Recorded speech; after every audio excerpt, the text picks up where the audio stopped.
She's a doctor. Hi, I'm Dr. Dovec, and she's a dietitian. Hey, I'm Hannah Schuyler, and together we are the Doctor-Dietitian Collab. I feel giggly. Why do you feel giggly?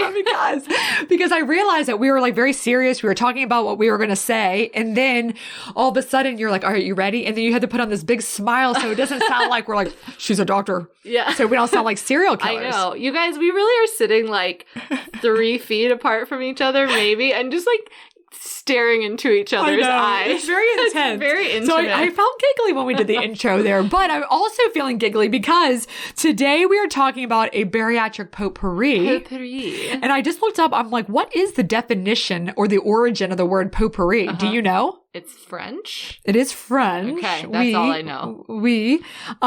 Okay, are you ready? It is of French origin.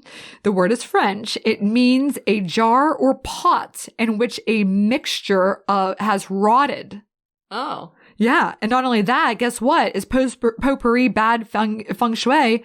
Yeah. You should avoid keeping them in the house because potpourri represents dead or dying energy, which again creates a vibration of inability to move forward with your thoughts or ideas. Wow. That is wildly different than I think what we intended for this to be. I think we were just talking about a mixture. It's just a mixture. Like a random things. Yes. Yeah. And we today it is all the FAQs all in one mixed bag of rotting thoughts. Yes. We're gonna mix it up, but we're gonna do the opposite. It's going to be things that are going to get your questions answered because there's a lot of things both in the early post-op period and beyond. Maybe we'll call it a bouquet instead. The bouquet, yeah. You know, it's mixture, and a bouquet I don't think has any negative. I don't think so. Yeah, we look it up while you're chatting. Potpourri of like, you know, the stuff you put in a bowl in the bathroom. Yeah. Which, does anyone use potpourri anymore? You know what's crazy? I had so much potpourri in my bathroom and in my childhood bedroom. Yeah. And I loved it. Like I used to have like these little like cushiony packets like the of sachets where you put it in like the drawer or whatever. In your drawer, your underwear drawer. So it'd be like extra like special. Lavender. Yes. I always think of you as so much younger than me, which you are, but you did this stuff too. I feel like I had one at some point but I don't think we kept potpourri like in the house otherwise. But I do think I had like a sachet of it somewhere, or my mom had it. I don't remember, but like I know that concept. Yeah. But, so potpourri. We're just also not big scenty kind of people, so I know we didn't have a lot of like scented candles or Glade plugins or anything like that in our house.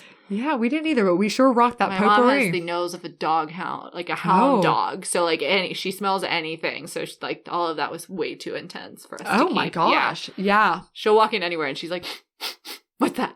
I smell something. Oh my God. It's intense. Poor lady. Oh, Judy, I hope you're listening. Hey, yeah, girl. Right. Hey, Jude. Oh my God. Our biggest fan. She is. Well, anyway, yeah. So this is just like a bouquet of frequently asked questions and things we hear all the time. Yes. And so we decided that we're going to structure this and we're going to first start off with the early post-op questions. Us structuring something is a big deal. I want you all to know that. It is. That's why we were so serious. Yeah. And then it's like, she's a doctor.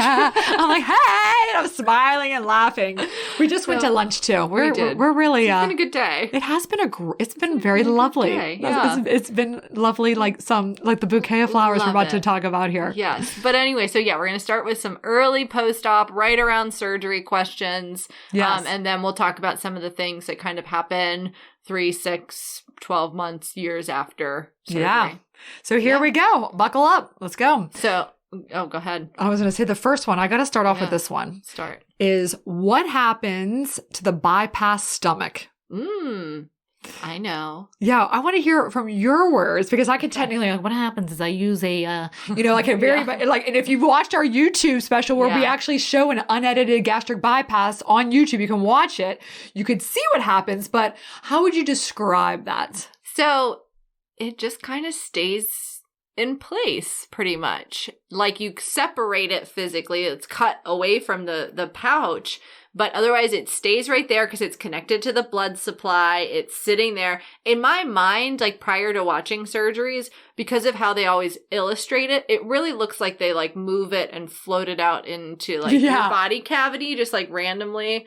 But it's not. It's still like attached to its whole blood supply. It just hangs out there. It's disconnected, but it's still on the bottom is connected to the small intestine. Yeah. So it's still producing its juices, the acid and everything. And those are going to move downstream and then meet up with the food further down, but it's just there. It's just there. Yeah, it's not floating away. I think that's true. So nothing happens to it. Right. Wah, wah. It's kind of boring. It's just like deflated there. Yeah. The stapling device that we use, it staples, it seals, and then it separates the stomach from itself. And so that's why you want to make sure that I completely separate the pouch from the remaining 95% that's bypassed, because if I don't completely transect that, then you would have a gastric fistula, GG fistula, which is no good because you have a horrible acid reflux and there's impact your weight loss, and it's a mess. But that never almost, I mean, knock on wood, I've never seen it with a laparoscopic procedure, because laparoscopic, again, we can get way up there and we can see with these high definition magnified images, you can see like if I separated it off or not. Sometimes the liver can be so heavy and thick that it's difficult to really get up to the diaphragm. It's really tough. And that's why we want you on clear liquids, and we really want to shrink your liver and all of that sort of thing. But, otherwise it shouldn't really happen. But that's the thing. So they want to be separate. You don't want any fistulas. You don't want any connections. You want the bypass stomach to be bypassed from seeing and storing food. Perfect. So it just hangs out and just hangs out. Now the sleeve stomach, it goes. It's gone. When it's gone, it's gone. And it goes to medical waste. It does. You want to know where it goes. Yeah. We just toss it. Sometimes we'll send it to pathology. There's, they might find a bacteria called H. pylori in it. But for the most part, they don't really find much. Yeah.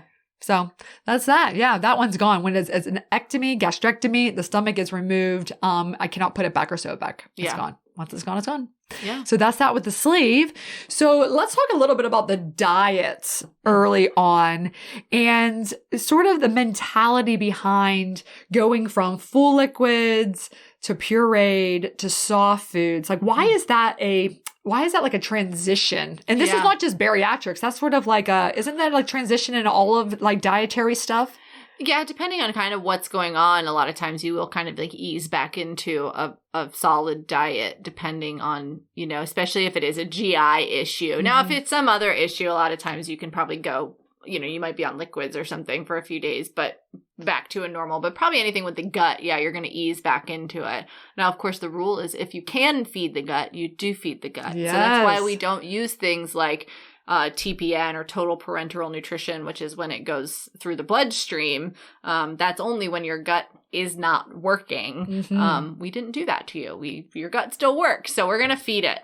But yeah, I think the reasoning behind is, one, you're just not going to tolerate anything, especially the first week, those liquids. It's really important. You have those incisions or the staple sites inside. We want those to heal. We need all of that tissue to like fuse back together. You have, in the bypass, you're going to have some stitching, not just the staples, but actual stitches and things like that. So those need time. They need to rest. They don't need to be trying to digest highly fibrous foods or really heavy protein, things that are harder to digest. We don't want those. And so, you just kind of are going to ease into it. And then same with like the puree. Because really when you're chewing anything, it's going to probably get down to about a puree consistency anyway. But by doing that, it allows you just to take in, again, starting to see what do you tolerate, what works for your stomach, adding into what you're getting from your protein shakes and all of that. Sometimes I even say, like, for people who really struggle, I'm like, during the puree week, you're almost eating for pleasure. You're just trying to kind of see, you're getting a taste of something that's a little bit different. You're sick of the protein shakes, but you can keep using them to really kind of meet your needs. And then you start just adding in little bites of things here and there till you tolerate. Some people just jump both feet straight into puree because they're like, if I ever see another protein shake again, like I can't, and that's fine too. It's really what you do tolerate and work with. And then into the soft food, same kind of thing. It's just easing everything back into being able to be used to normal food. Yeah. So make sure no matter where you go, as always, follow your program's dietary progression in the early post-op phase. I would say there's a lot still people that do a 2-week liquid phase. I still hear that sometimes. Yes. So there's such a varying before surgery, how long to be on liquids before, what type of diet. Some people put you on even structured programs, like some of these brand name things I've seen. Like Octavia or I've seen that. Whatever. We don't go there. I don't think it's necessary. Like we've talked about it before. We do the 3-week starch-free diet and then 2 days of clear liquids, and I think everyone does just fine. They do great. That. I'll tell you, I don't know. I think our patients are so compliant. Like their livers, I don't know. Since I've been operating again in April, every case I've done, I'm like, oh my God, these livers are so beautiful.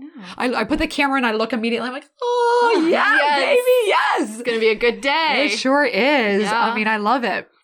All right. Some other questions in the early post-op period. I have another one, and then I know you have a bunch too. Yeah. So mine I'm going to answer this one. And it is, oh my God, I just went to the bathroom and I pooped blood. So I get that. And it is frightening as all get out to see blood in the toilet. Yeah. And we've talked about this on our acute complication episode in the earlier, I think a few ago. But anyway, about bleeding after surgery and when is this scary and when is it not?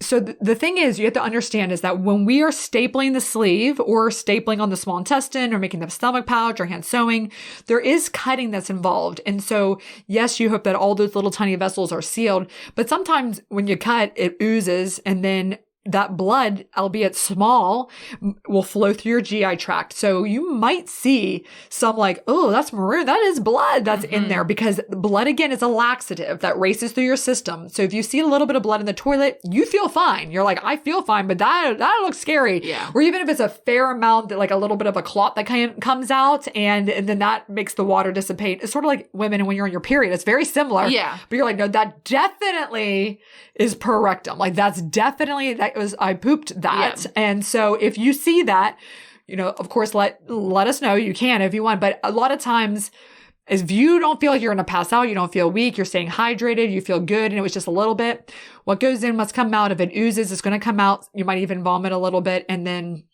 it should pass. Now, if you stand up and you feel like you're going to pass out, or that's something different, but the oozing along the staple line, that will ultimately be rate limited, self-limited, and then it passes out. Totally fine. Totally fine to see that. So don't panic. Not all blood is bad, especially if you feel good. No. Yeah. And the other thing you might notice is your stool turning dark. Yes. Which is can be a sign of a GI bleed. A lot of people that's kind of the first sign that they have something like an upper GI bleed. So, because the blood turns black as it oxidizes, right? But it could also be because you're taking iron now. Yes. And iron will turn your stool darker. Same kind of process. It oxidizes and dark and painful. Dark, painful, or tarry sometimes. Yeah. So yeah, you may notice that, and it can be hard to distinguish. Again, if you're noticing dark stools and you feel fine and like everything feels great, it could just be from that iron supplement that you're taking. Or if you're over the age of 45, as you may recall from our Hot Girls Poop 2 episode, you need to make sure that you have your screening colonoscopy anyway, and just have a look-see up there. Yeah. Just make sure everything's good. Doesn't hurt to look. Yep. There's that. So what other questions do we have about the early post-op period? One I always get is, what about my incisions? What do I need to do? Am I like, can I do stuff? Can I sleep this way? Like, is this glue? Should I pick at it? Like, what's going on with the incisions? Good. So one of the comments you just made about how should I sleep? Yeah. So I tell people, I don't care what position you sleep in. I don't care if you lay on your side, on your back, even on your abdomen, or suspend yourself from the ceiling. That's all fine, whatever you got to do. But you want to sleep in a position that you could potentially string together a couple of consecutive hours of rest. And especially in the beginning, you're going to be up and down. You're going to be walking around. You're going to be sore. You're going to have the pressure. It's just hard to get comfortable. So I would suggest that when you're trying to set yourself up, I tell my patients take 2 Tylenol and 2 Gas-X and put a bunch of pillows behind you so that you're more upright, and maybe even resting or sleeping in a reclining chair the first few nights. It will be kind of a lifesaver because it just takes the pressure off of stretching out your abdomen. Yeah. Kind of a thing. That makes sense. And then too, if you have any issues with like reflux or something, that's a helpful one too. Yes, exactly. So just get comfy. Now, the second thing, as you were saying about the incisions. So your incisions are going to be little tiny incisions, 4 little ones the way I do it, 2 out to the side, 2 near the belly button. They're going to have a thin layer of waterproof skin glue. So it's waterproof, so you can get it wet. Again, every program's different, but I don't care if you shower the day of. So if your surgery's Monday, you can go home on Monday if you're like, oh, I'm disgusting. There's prep. There's dry blood on my side. They missed a spot. Like, no worries. We will just go ahead and you can shower. I'm even fine with soaking in tubs or even going to hot tubs or pools. I mean, we're in Florida, so it's hot and that's all fine. I would just suggest that you keep your incisions clean and dry after, and then you can, I would not put any antibacterial lotions or ointments, or some people put like coconut oil or something to try to reduce scarring. I also do not use a Bovie electrocautery. So that means that I don't burn the skin. So I think sometimes that's what gives you those hypertrophied or keloided scars, that thickness to the scar. Yeah. So I don't burn your skin. I hold pressure and I just, make sure that all the oozing stops. You might get a bruise. We've talked about that too in the past, but that's something. So you can go for it. You can go for it with those incisions and all of that sort of thing. And the glue will just kind of fall off on its own, right?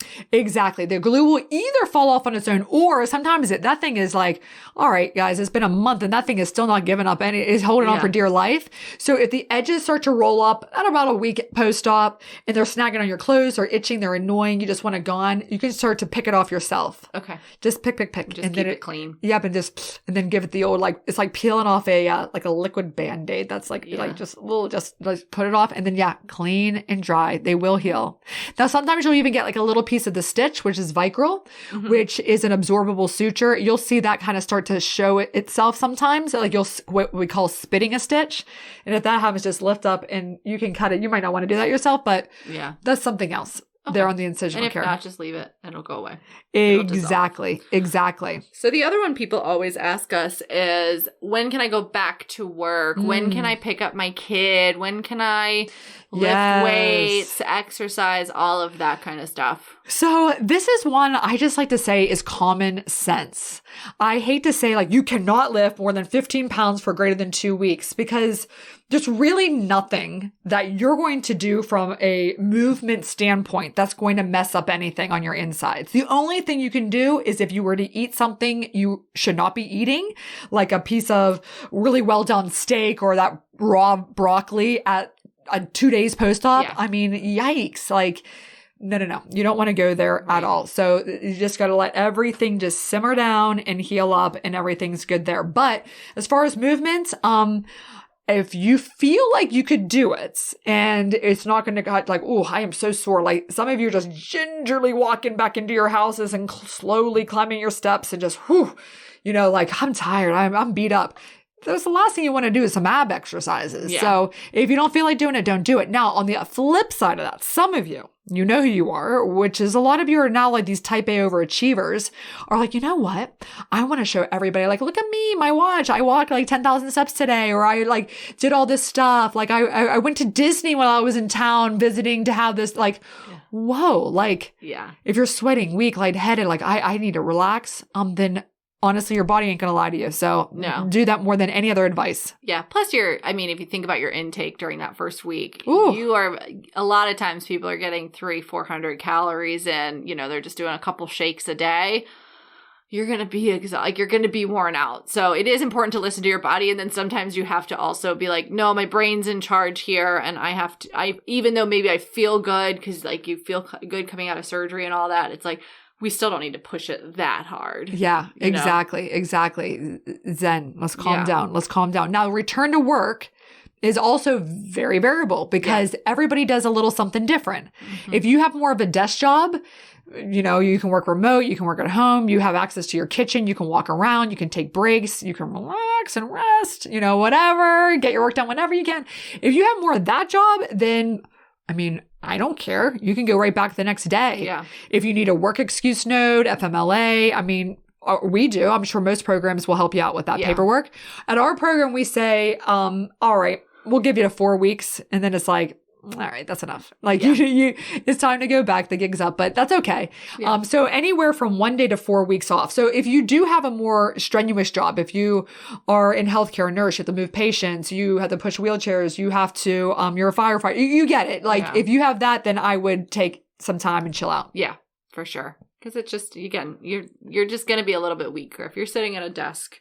I do find that sometimes people are like, oh yeah, I can go back. Like they get their surgery on Monday and they're like, I think I'll be good to go back by Wednesday. And then they're like, I think I'm going to wait till Monday. Almost always. But I'm like, whatever. It's up to you.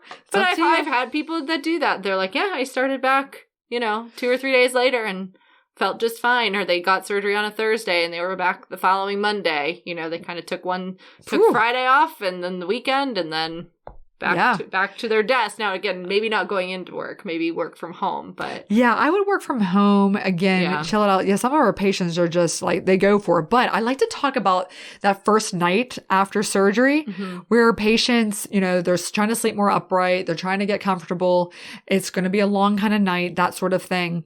But I have, the night before surgery, you are very nervous, probably. Yeah. You're restless. Like, you don't want to miss your alarm. You've been working so hard for this. Last thing you want to do is like sleep through it. Like, oh, I just slept through my surgery. Yeah. So you're going to be just so superficially sleeping. Yeah. And then you don't get much rest. And then you show up and then you have this major surgery and you're just like, oh, beat up, and then you're sent home. And then here you are again. It's night 2 of no sleeping. Yeah. And then, I mean, gosh, I warned everybody, like, if you're weepy, like extra emotional, then that is also very normal. The crying will stop. The buyer's remorse will end. And we're here for you. So go to the support group. If you are like, people will be like, dude, that passes. I always say when the sun comes up on the first day, it's like, all right, I made it through the night.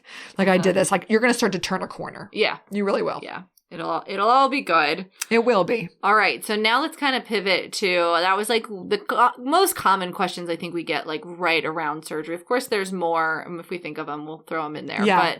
But now let's look. Okay, it's been a couple months. Maybe it's been, all right, we know the magic number for this, 4 months. What's going to happen? Yeah, at around 3-4 months post-op, this is your most rapid weight loss. So the scale is getting fun again. The plateau is ending. You're picking up on that weight loss. But guess what else is losing? You are going to start losing your hair. Maybe.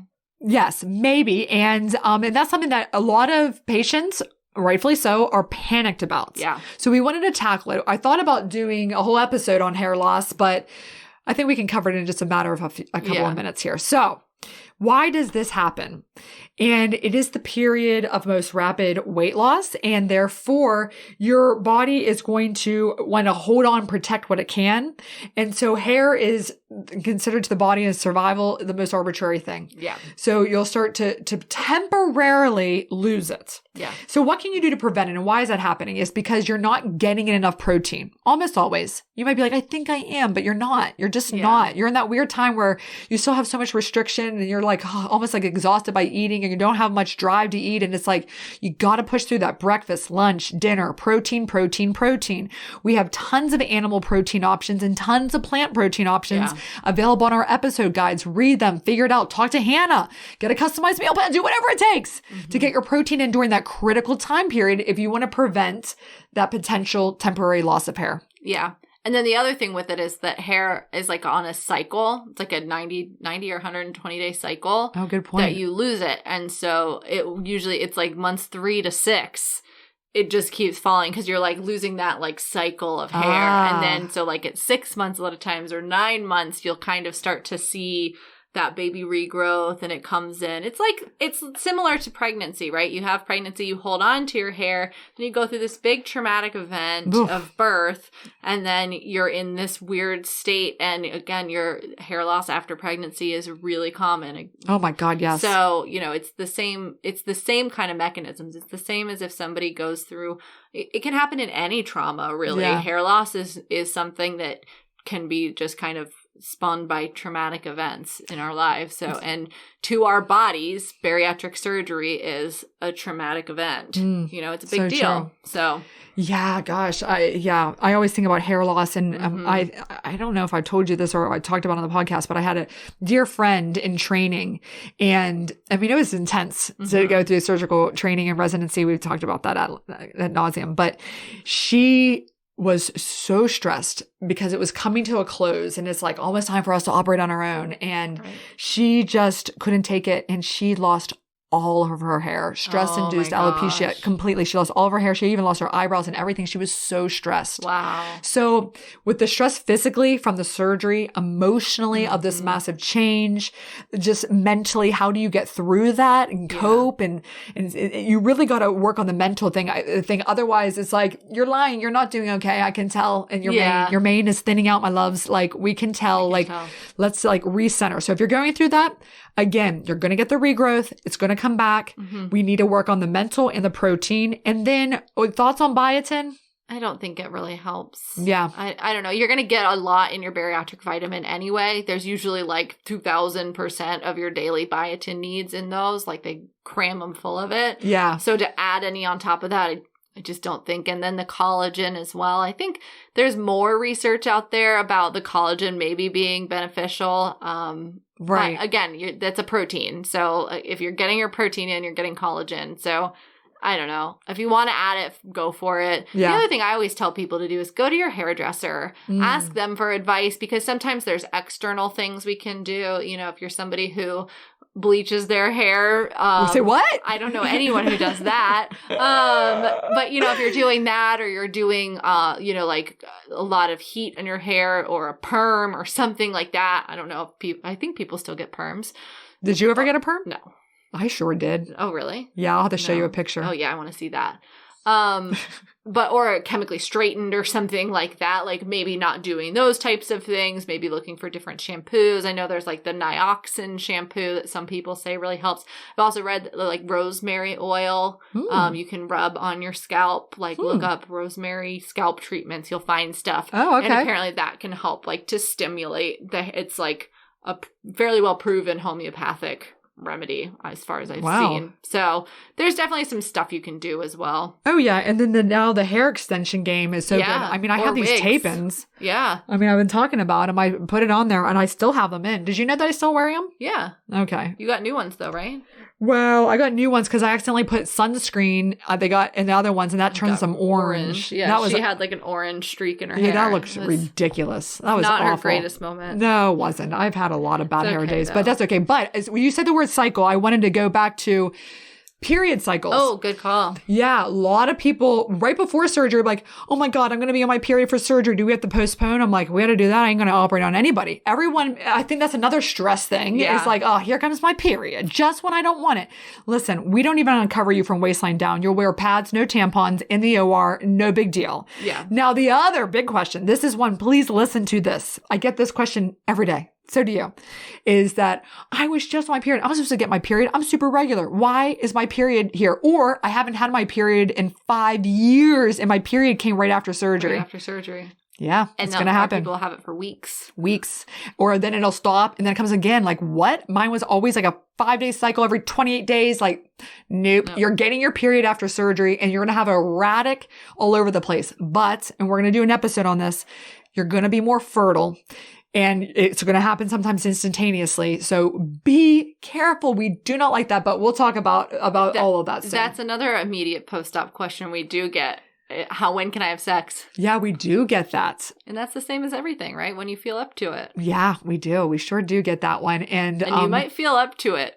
Like more than you expect. Yes, you very much. These hormones are all changing. Oh God, yeah, it's crazy. Yeah, this surgery, please, like 2 forms of birth control. Like, yeah, we want to prevent pregnancy for ideally 18 months. Yes, exactly. But if it happened, if you really advanced maternal age, that's the reason why you're doing this. We can talk about that sooner. Yeah. But yes. Anyway, tangent. Yeah. When I heard that, I'm like, oh yeah, cycles. Yeah. Cycles. But then it should regulate out too. It will regulate out. It's amazing. So, I mean, the whole thing is the PCOS and all the hormones and all the things that go around with the fat and how it has hormones in it. And it's all going to change. Good. All right. Something else that we can talk about here is things that are stinky. Oh, yeah. Our breath, our burps, our farts. What's going on there? Yeah, I don't even really know. I think that I've gotten calls before and where people are like, my fart stinks and I know my body and I've never smelled something like this. And you're like, well, what are you eating? Well, I'm still on full liquids. I'm still on the protein shakes. I think the protein shakes are like your body like wants to absorb to make solid stool. So your bowel movements are gonna be a little bit looser because you're on this liquid diet. And I just think that the farts associated with it are just disgusting. Well, I think protein farts in general, like people who are on high protein diets, it's just, disgusting. I don't know if it's like the nitrogen or something that we smell, you have just this different balance. So That could be part of it. The breath, if you're on a really low carb diet, ketotic, the ketotic breath. Yes. And especially if you're, again, in these first couple weeks, but this has happened with patients like longer out where they're like, I'm just feeling so tired, feeling sluggish. I'm almost feeling flu-like. And I'm like, how many carbs do you eat? And they're like, oh, well, I'm on like 0 carbs. I try to keep it under 10 a day because I was told that, carbs are bad or I should have and it's like, no. We're not going for as low as possible. Yeah. You're probably in ketosis, which gives you this really like, I've never smelled it. I've never had it, but I'm imagining just like a rank breath. Oh yeah. Well, I definitely have. And that's actually behind like those service dogs. Whenever they're like walking around with diabetics, they can smell the ketotic breath. Okay. That's what they're smelling, and they'll trigger you like your blood sugar is out of whack. Yeah. They can smell like when you're from your breath. That's how they know your blood sugar. Wow, I didn't realize that. I always wondered. Those dogs are amazing. Yeah, they wake people out of their sleep. Yeah, my assistant in Baltimore, for many years, she talked about this publicly. She was a very brittle diabetic, and that dog, she loved that dog. Oh, I bet. Her dog's name was Kona. I never quite understood animals, but that one I actually truly got. I got it. Yeah. My cats don't do anything of the sort. No, they haven't done enough tricks for me to really like. Oh my gosh, Athena did backflips for you. Okay, that's true. She did do that the one day, but these 2 cats, Apollo and Athena. I'm getting to know her cats from being over here. I don't know when this happened. She doesn't understand it. I don't. Okay. But anyway, the other thing that I think happens too is, it's your whole gut system is just, it's going to be a little out of whack. Your flora in your gut is I was just going to talk about the microbiome and like the gut. Yeah. Yeah. I remember we talked with Dr. Case about this, and she said that like, what is it? The bad farts come from eating like the better for you foods or something. I don't remember. It was one way, and I was just like, oh, okay. So it was like almost good if your fart smelled bad because it means it's like you're having these like fermentable foods, like they're the good bacteria. That means the good bacteria is feeding on them, and so. We should put that on our like questionnaire. Like, do your farts really reek? And okay, good job. I'm going to give you a gold star for that. There you go. So what can you do if you do have a lot of gas? Is it just taking Gas X? Like, what do you I don't think the Gas X is going to help. I mean, you can, I don't know. I mean, this is also anecdotal, and I don't think anybody's like, oh, what do you do for a living? Oh, I have my PhD in the smell of farts. You know what I mean? Yeah. Fart smells is not a fartology. I don't know, but I would say like maybe do like a probiotic to try to repopulate the good bacteria, because you do need the good with the bad. And then also in the beginning, your sleep's out of whack, your diet's out of whack. So that just increases, like you said, like all the negativity and you'll have some loose stools, or you'll be super, super constipated, like, or the most severely constipated of your life. Like we get that a lot. So listen to that whole episode on constipation. But I think that probiotic, being regular, drinking your fluids, and just it's gonna be fine once you get to a more regular diet. So and you'll probably go through phases where it's up and down, and you have bad days and good depending on what you've eaten. Oh my god, I hear that all the time. Like, oh my gosh, my partner, my family like can't be in the, like I like literally clear a room at this point. But you look really good. You probably feel really good. You look super sexy while you're ripping those farts. That's really hot. Speaking of looking really sexy. What? Segue. What about loose skin? Okay. Yes. This is now we're thinking 12 months, 18 months after surgery. We're kind of further down the line. The hair has grown back. We're feeling good. We've lost the weight, but now we're like, I don't feel good in my actual literal skin because it's loose. Yeah. And for everybody, that's so subjective. And we had an amazing episode with Dr. Stephanie Porras of Porras Plastic Surgery on this. And it's, again, what bothers you. There's multiple areas, if your body was, maybe you're bigger in the hips and thighs and now your legs bother you. Maybe you had more of that abdominal distribution and now you have this hanging skin on your abdominal area.